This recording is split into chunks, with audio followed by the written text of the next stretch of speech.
আসসালামু আলাইকুম। আমরা অনেকেই ভোটার তালিকা বা ভোটার হালনাগাদ করার সময় চাকরিরত থাকা অবস্থা অথবা মহিলাদের ক্ষেত্রে পিতার বাড়িতে থাকা অবস্থায় ভোটার হয়েছে। এখন স্থায়ী ঠিকানায় বসবাস করছে অথবা মহিলাদের ক্ষেত্রে বিয়ে হওয়ার পরে স্বামীর বাড়িতে বসবাস করছে। এজন্য ভোটার এলাকা স্থানান্তর করতে হয়। তো স্থানান্তর করার প্রক্রিয়া কিভাবে স্থানান্তর করতে হয় আজকে আমরা এই ভিডিওতে বিস্তারিত জানবো। ভোটার স্থানান্তর করতে কি কি কাগজ লাগবে, আবেদন ফরম কোথায় পাবো, আবেদন ফরম কিভাবে পূরণ করা লাগবে, আবেদন ফরম কোথায় জমা দিতে হবে, ভোটার ট্রান্সফার হতে কতদিন সময় লাগবে, এনআইডি কার্ড কিভাবে পাবো, কোথায় পাবো, এ সম্পর্কে আজকের ভিডিওতে বিস্তারিত দেখব। সকল তথ্য ভালো করে জানার জন্য ভিডিওটি না টেনে কন্টিনিউ করুন। তো আমরা প্রথমে দেখব ভোটার ট্রান্সফার হতে কি কি কাগজপত্র লাগবে। ফর্ম 13 অফিস থেকে সংগ্রহ করতে হবে অথবা অনলাইন থেকে ডাউনলোড করতে হবে। স্থানান্তরিত এলাকার নির্বাচিত জনপ্রতিনিধি বা দায়িত্বপ্রাপ্ত কর্মকর্তা দ্বারা স্বাক্ষরিত প্রত্যয়নপত্র। একটা প্রত্যয়নপত্র ইউনিয়ন পরিষদ অথবা পৌরসভা বা সিটি কর্পোরেশন অফিস থেকে চেয়ারম্যান, মেম্বার অথবা কাউন্সিলর অথবা দায়িত্বপ্রাপ্ত কর্মকর্তার কাছ থেকে স্বাক্ষরিত হতে হবে। তারপরে নাগরিক সনদ, যেটাকে আমরা চেয়ারম্যান সার্টিফিকেট বলি বা পরিচয়পত্র বলি।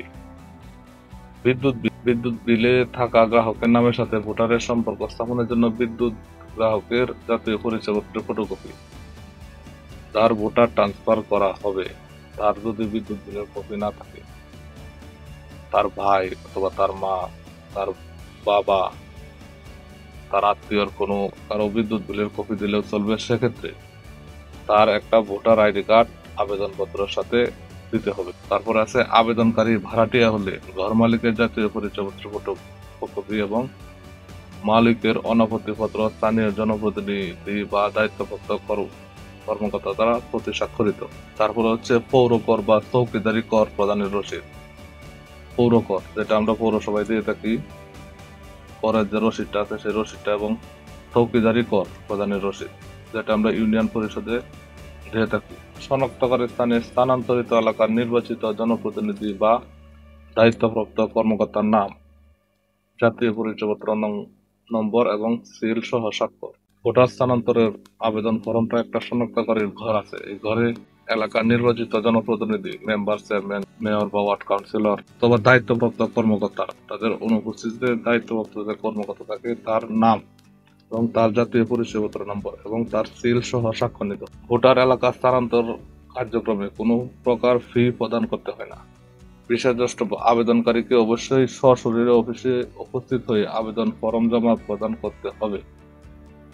যার ভোটারটা ট্রান্সফার করা হবে বা স্থানান্তর করা হবে তা সে নিজে আবেদন ফরম পূরণ করে প্রয়োজনীয় কাগজপত্র নিয়ে নিজে গিয়ে অফিসে গিয়ে জমা দিয়ে আসতে হবে।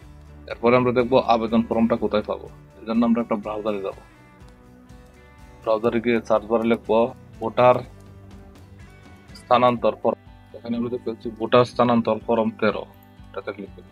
আমরা এখানে পিডিএফ একটা ফর্ম পেয়েছি, এই পিডিএফ ফর্মটা আমরা ডাউনলোড করে দেব। এবার আমরা দেখবো ফর্ম কিভাবে পূরণ করতে হয়।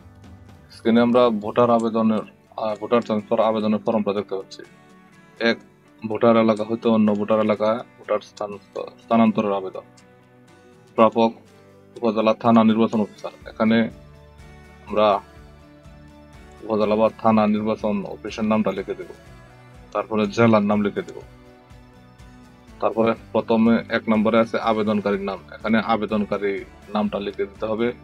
এনআইডি কার্ডে যেভাবে আছে ঠিক সেভাবে নামটা লিখে দিতে হবে। তারপরে তারপরে আছে জাতীয় পরিচয়পত্র নম্বর, এনআইডি নম্বর। এনআইডি নম্বরটা এখানে লিখে দিতে হবে। এখানে লেখা আছে জাতীয় পরিচয়পত্রের ছায়ালিপি সংযুক্ত করিতে হইবে। মনে হচ্ছে যে যার ভোটারটা স্থানান্তর করা হবে তার ভোটারের একটা ফটোকপি এটার সাথে সংযুক্ত করতে হবে।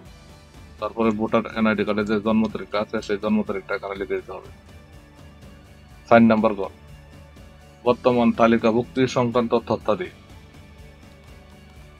এটার মানে হচ্ছে যে এলাকায় বর্তমানে ভোটার আছে সেই এলাকার তথ্যগুলো এখানে দিতে হবে।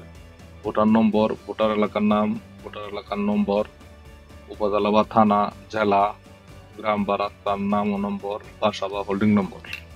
তারপরে 5 নম্বর করে যে এলাকায় স্থানান্তর হতে ইচ্ছুক, এখানে যে এলাকায় ভোটার স্থানান্তর হয়ে আসবে সেই এলাকার তথ্য 5 নাম্বার কলামে দিতে হবে, একদম ফুলফিল ভাবে পূরণ করতে হবে। প্রথমে আছে জেলা, তারপরে উপজেলা, থানা, তারপরে হচ্ছে সিটি কর্পোরেশন, পৌরসভা, ইউনিয়ন অথবা ক্যান্টনমেন্ট বোর্ড এখানে লিখে দিতে হবে। তারপরে ওয়ার্ড নাম্বার এখানে লিখে দিতে হবে। ভোটার এলাকার নাম, ভোটার এলাকার নম্বর, গ্রাম বা রাস্তার নাম ও নম্বর, বাসা বা holding number, telephone mobile number, ডাকঘরের নাম এখানে এবং পোস্ট কোডটা এখানে লিখে দিতে হবে। ফর্ম পূরণ করার ক্ষেত্রে কেউ যদি বুঝতে অসুবিধা হয় অবশ্যই কমেন্ট বক্সে জানাবেন, আমি আবার বুঝিয়ে দেওয়ার চেষ্টা করব। 6 নম্বরে আছে 5 নং ক্রমিতে বর্ণিত ঠিকানায় যে সময় হইতে অবস্থান করিতে হতো। তারপরে 6 নম্বরে আছে 5 নম্বর ক্রমিকে বর্ণিত ঠিকানায় যে সময় হইতে অবস্থান করিতেছেন। তো 5 নং এটা 5 নং, মানে যে ঠিকানায় ট্রান্সফার হবে সেই ঠিকানায় কতদিন যাবত বসবাস করতেছে এই ঘরে সেটা লিখে দিতে হবে। তারপরে 7 নম্বরে আছে স্থানান্তরের কারণ, আপনি কি কারণে স্থানান্তর হইতেছেন। যদি বিবাহ হওয়ার পরে স্বামীর বাড়িতে স্থানান্তর হইতে চান তাহলে এখানে লিখবেন বিবাহ, অথবা চাকরি করতেন ঢাকায় এখন গ্রামের বাড়িতে আসছেন বা এলাকায় আসছেন, গ্রামের বাড়িতে স্থায়ীভাবে বসবাস করতেছেন, তো সেক্ষেত্রে লিখতে পারবেন স্থায়ী ঠিকানা প্রত্যাবর্তন, বা অন্য কোনো কারণে হলে সেই কারণটা এখানে বিস্তারিত লিখে দিন। কাগজপত্র এখানে সংযুক্তি করতে হবে, সেগুলো আমি আগেই বলে দিয়েছি, এগুলো এখানে লেখা আছে। তারপরে আবেদনকারী স্বাক্ষর বা টিপসই, এখানে যে ভোটার স্থানান্তর হবে যে আবেদন করতেছে তার এখানে একটা স্বাক্ষর দিতে হবে।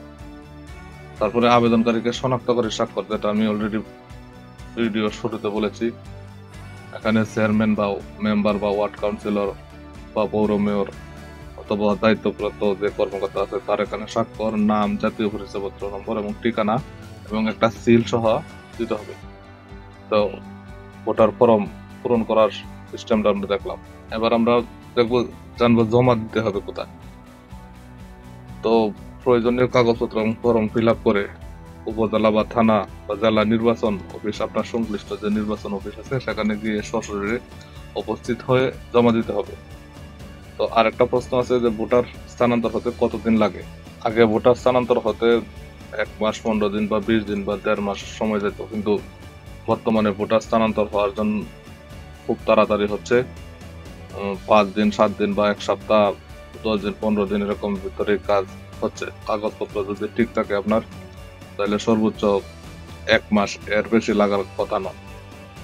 তো ভোটার স্থানান্তর হওয়ার জন্য আপনি যে মোবাইল নাম্বারটা দিবেন, যে এলাকায় ভোটার স্থানান্তর হওয়ার জন্য আবেদন বা নিজের এলাকায় আবেদনটা জমা দেওয়ার পরে আপনার মোবাইলে তারা একটা রিসিভ করার পরে আপনার মোবাইলে একটা SMS আসবে।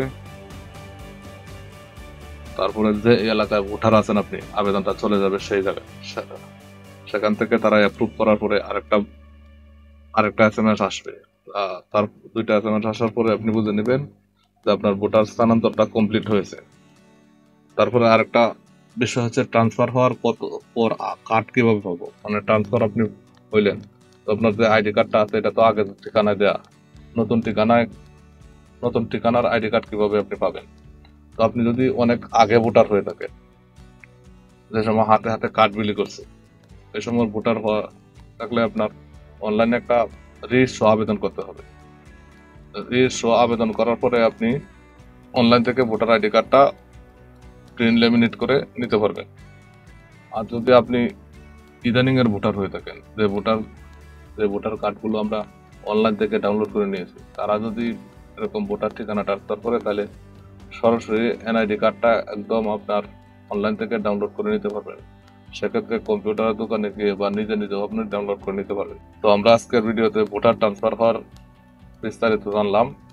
তারপরে যদি কারো কোনো প্রশ্ন থাকে আমাকে জানাবেন, কমেন্ট করবেন, আমি উত্তর দেওয়ার চেষ্টা করবো ইনশাল্লাহ। আসসালামু আলাইকুম ওয়া রাহমাতুল্লাহি ওয়া বারাকাতুহু।